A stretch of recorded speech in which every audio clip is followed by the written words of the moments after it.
Menggunakan barang pinjaman untuk selain manfaat yang disepakati ketika meminjamnya, atau meminjamkan lagi kepada orang lain tanpa izin pemilik, atau menurut pendapat yang melarang hal tersebut, atau menggunakan barang itu setelah waktu yang telah ditentukan dalam akad peminjaman. Ini adalah perbuatan ghasab, perampasan dan kezaliman. Di dalamnya terdapat kezaliman terhadap pemilik, serta penguasaan atas hak dan harta orang lain tanpa hak. Tanggung jawab ganti rugi jika terjadi kerusakan.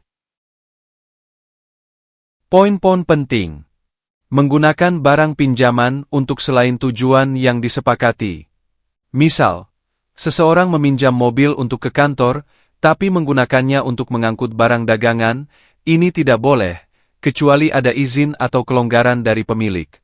Meminjamkan kembali barang kepada orang lain tanpa izin pemilik. Barang pinjaman bukan milik sendiri, maka tidak boleh dipinjamkan ke pihak ketiga tanpa izin pemilik asli. Menggunakan barang setelah waktu pinjaman selesai, melewati batas waktu. Jika durasi pinjaman terbatas dan telah selesai, maka penggunaan setelahnya hukumnya tidak boleh tanpa pembaruan izin dari pemilik. Sebelum meminjamkan barang, dalam akad riyah, pinjam-meminjam tanpa imbalan, pemilik barang sebaiknya memperhatikan hal-hal berikut untuk menjaga haknya dan mencegah perselisihan. 1. Menentukan tujuan penggunaan.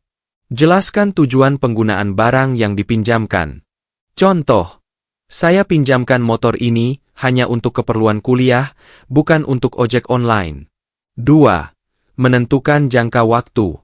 Tetapkan durasi pinjaman secara jelas, per jam, harian, mingguan, atau sampai waktu tertentu. Misalnya, boleh dipakai sampai hari Jumat saja. 3. Melarang atau mengizinkan pemindah tanganan. Sampaikan apakah barang boleh dipinjamkan lagi kepada orang lain, dibawa keluar kota, digunakan oleh lebih dari satu orang. 4. Memastikan barang dalam kondisi layak pakai.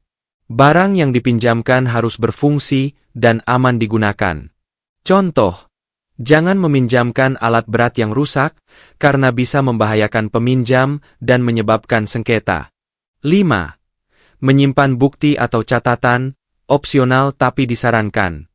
Dalam kasus barang bernilai tinggi, sebaiknya dibuat bukti tertulis atau rekaman perjanjian, terutama untuk kendaraan, alat elektronik mahal, properti. 6. Niat ikhlas dan tidak mengharapkan imbalan. Karena ariyah adalah akad tabarru, sukarela, maka pemilik tidak boleh mengharapkan bayaran atau kompensasi. Namun, jika ada kesepakatan imbalan, maka akadnya berubah menjadi ijarah, sewa-menyewa, bukan pinjam biasa. Ghasab adalah penguasaan atas harta orang lain dengan cara aniaya. Janganlah salah seorang di antara kalian mengambil barang milik saudaranya, baik secara gurauan maupun secara serius, dan walaupun ia mengambil tongkat milik saudaranya, hendaklah ia mengembalikannya kepadanya. Hadis riwayat Abu Daud. Beliau, Nabi Shallallahu Alaihi Wasallam, melarang menjual buah-buahan sebelum terlihat matang. Lalu ditanyakan kepadanya, apa itu terlihat matang? Beliau menjawab, hingga berwarna merah. Maka Rasulullah Shallallahu Alaihi Wasallam bersabda, bagaimana menurutmu jika Allah menahan buah tersebut tidak jadi matang? Sebab apa salah seorang di antara kalian mengambil harta saudaranya? Menerima pembayaran namun barang tak ada. Hadis riwayat Bukhari.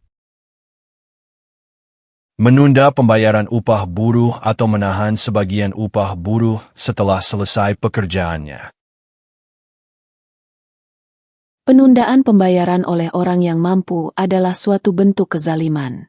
Maka jika salah seorang dari kalian dirujuk oleh yang berutang kepada orang yang mampu membayar, hendaklah ia menerima rujukan itu. Hadis riwayat Bukhari. Allah berfirman, 3 golongan, aku menjadi musuh mereka pada hari kiamat. Seorang laki-laki yang berjanji dengan menyebut namaku, lalu ia mengkhianatinya, ingkar janji. Seorang laki-laki yang menjual orang yang merdeka sebagai budak, lalu memakan hasil penjualannya. Dan seorang laki-laki yang mempekerjakan seseorang, lalu mengambil seluruh tenaganya, namun tidak memberinya upah. Hadis riwayat Bukhari. Membangun di Arafah, Muzdalifah, atau Mina adalah termasuk perbuatan merampas tanah, ghasab. Tanah-tanah tersebut adalah milik umat Islam secara kolektif sepanjang zaman untuk tujuan ibadah. Melarang manusia dari hal-hal yang mubah, boleh, bagi mereka, baik secara umum maupun khusus.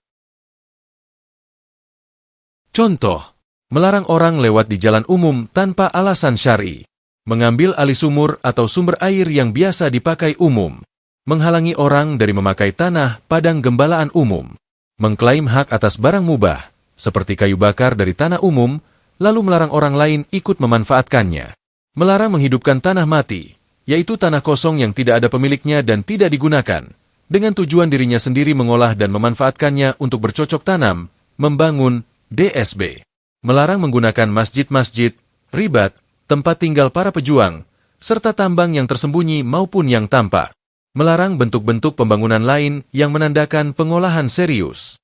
Untuk mengatur ketertiban, mencegah konflik dan mencegah perebutan tanah sembarangan.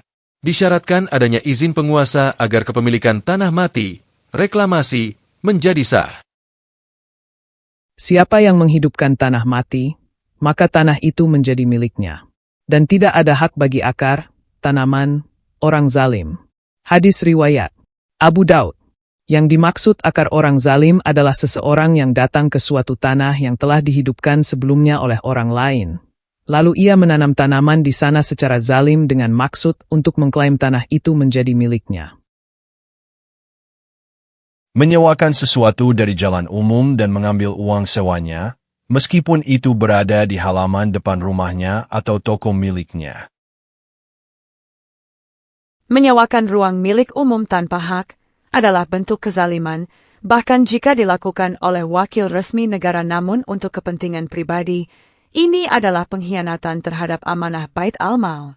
Menyewakan jalan umum di depan rumahnya, trotoar, lorong pasar, lalu memungut uang dari para pedagang kaki lima atau pengguna lainnya tanpa dasar syari yang sah, dosa besar, termasuk makan harta orang dengan batil. Jika dilakukan oleh negara secara adil, teratur, dan demi kemaslahatan umum, dibolehkan, menurut sebagian ulama namun dengan syarat ketat. Janganlah tersisa satu pintu pun yang mengarah ke masjid kecuali ditutup, kecuali pintu Abu Bakar. Hadis riwayat Bukhari. Nabi Shallallahu Alaihi Wasallam melarang orang memiliki akses eksklusif di fasilitas umum kecuali dengan hak yang jelas, seperti yang dimiliki Abu Bakar radhiyallahu anhu. Tutuplah pintu-pintu yang langsung terbuka ke masjid, kecuali pintu Abu Bakar. Ini dilakukan untuk menjaga kehormatan masjid, menghindari percampuran urusan rumah tangga dengan masjid, menetapkan aturan batas ruang publik dan pribadi. Mengambil alih atau menguasai air milik umum dan tidak memberikannya kepada musafir. 3 golongan yang tidak akan diajak bicara oleh Allah, tidak dipandang olehnya pada hari kiamat, tidak disucikan, dan bagi mereka azab yang pedih. Seorang lelaki yang memiliki kelebihan air di tengah padang pasir, tetapi ia menahan air itu dari pengguna jalan, Ibn al-Sabil. Hadis riwayat Bukhari. Pelanggaran terhadap syarat-syarat orang yang wakaf. Dan penuhilah janji, perjanjian, karena janji itu pasti diminta pertanggungjawabannya. Quran Surah Al-Isra 34. Dan karena mereka memakan riba padahal sesungguhnya mereka telah dilarang darinya, dan karena mereka memakan harta orang dengan cara yang batil, tidak benar.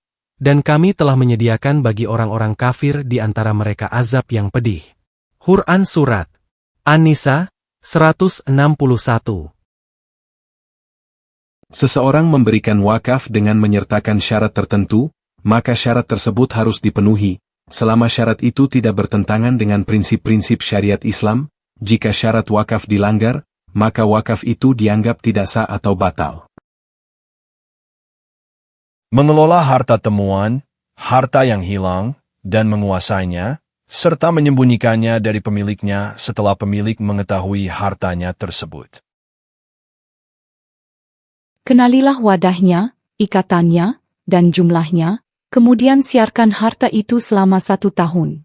Jika ada seseorang yang mengenalnya, pemiliknya datang untuk mengakuinya, maka kembalikanlah kepada pemiliknya. Jika tidak ada yang datang untuk mengenalinya, maka harta itu dianggap menjadi hak orang yang menemukannya. Hadis riwayat Bukhari.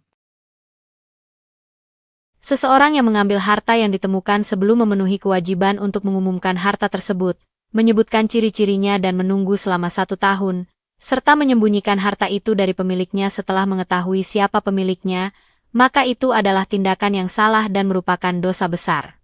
Tindakan seperti ini dianggap sebagai bentuk mengambil harta orang lain tanpa hak. Tidak menghadirkan saksi saat mengambil anak temuan, laki. Mengklaim anak temuannya sebagai budaknya merupakan dosa besar, baik klaim itu dilakukan secara langsung, asal, maupun berdasarkan lokasi penemuan, seperti ditemukan di rumah sendiri atau wilayah sendiri. Mengaku bahwa seorang yang merdeka adalah budaknya, itu dosa besar lainnya. Mengambil anak temuan untuk diasuh adalah perbuatan baik, namun disunahkan untuk menghadirkan saksi saat mengambil anak tersebut, agar tidak timbul tuduhan menculik. Diketahui secara resmi siapa yang merawat anak itu, menjaga hak-haknya di masa depan. Membuat wasiat dengan maksud merugikan ahli waris. Tidak membuat wasiat, seseorang berwasiat sepertiga harta bukan karena Allah, tetapi untuk mengurangi bagian waris ahli waris. Dan barang siapa mendurhakai Allah dan Rasul-Nya dan melanggar ketentuan-ketentuannya, niscaya Allah akan memasukkannya ke dalam neraka, kekal di dalamnya, dan baginya azab yang menghinakan. Quran Surat An-Nisa 14. Batas-batas ahli waris sudah sangat jelas, tidak perlu wasiat untuk mengubah batas tersebut. Sesungguhnya seorang laki-laki dan perempuan telah beribadah kepada Allah selama 60 tahun, lalu datanglah ajal kepada keduanya, dan keduanya berbuat aniaya dalam wasiat, maka wajiblah bagi keduanya masuk neraka. Hadis riwayat Abu Daud. Barang siapa lari, menghindar dari warisan ahli warisnya, maka Allah memutuskan warisannya berupa surga pada hari kiamat. Hadis riwayat Ibnu Majah. Menghindar atau sengaja menggugurkan hak ahli warisnya, misalnya karena dendam, iri hati, atau keinginan menyingkirkan seseorang dari harta warisan, dengan melakukan sesuatu yang menyebabkan warisan tidak jatuh kepada orang yang seharusnya mewarisi, contohnya, memberi seluruh hartanya sebagai hibah kepada orang lain saat sakit parah, mengadopsi atau menikah hanya untuk mengalihkan harta warisan, memalsukan dokumen atau wasiat agar ahli waris sah kehilangan haknya. Kemudaratan dalam wasiat itu terjadi dalam berbagai bentuk. Berwasiat lebih dari sepertiga harta. Mengakui bahwa seluruh harta atau sebagian darinya diberikan kepada orang luar, bukan ahli waris. Mengakui bahwa dirinya memiliki utang yang sebenarnya tidak ada, dengan tujuan menghalangi warisan sampai ke tangan para ahli waris. Mengklaim bahwa utang yang dimiliki orang lain kepadanya sudah dibayar, padahal belum. Menjual sesuatu dengan harga yang sangat murah, atau membeli sesuatu dengan harga yang sangat mahal, semua itu dengan tujuan agar harta tidak sampai kepada ahli waris. Berwasiat sepertiga harta bukan karena Allah, tapi hanya untuk mengurangi bagian ahli waris. Inilah contoh mudarat dalam wasiat. Khianat dalam hal amanat seperti terhadap barang titipan, barang yang dijadikan jaminan, atau barang sewaan, dan selain itu. Dan bahwa Allah tidak memberi petunjuk pada tipu daya orang-orang yang khianat. Quran Surat Yusuf ayat 52. tidak ada iman bagi orang yang tidak memiliki amanah, dan tidak ada agama bagi orang yang tidak menepati janji. Hadis riwayat Ahmad. Mengkhianati amanah bisa berarti merusak atau menghilangkan barang titipan dengan sengaja, menggunakan barang titipan atau sewaan tanpa izin, menyembunyikan, menggadaikan, atau menjual barang milik orang lain yang dipercayakan kepadanya. Fokus ibadah, yaitu menolak menikah. Mengosongkan diri dari kesibukan duniawi demi fokus beribadah kepadanya.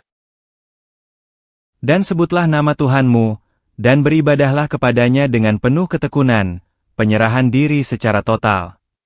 Quran Surat Al-Muzammil 8. Rasulullah Shallallahu Alaihi Wasallam menolak permintaan Utsman bin Maz'un untuk tabatul, menjauhi wanita dan meninggalkan pernikahan, dan seandainya beliau mengizinkannya, tentu kami melakukan kebiri. Hadis riwayat Bukhari. Sesungguhnya demi Allah, aku paling takut kepada Allah dan paling bertakwa kepadanya di antara kalian. Tetapi aku berpuasa dan berbuka, aku sholat dan tidur, aku menikah dengan wanita-wanita, barang siapa menolak sunahku, maka dia bukan dari golonganku. Hadis riwayat Bukhari.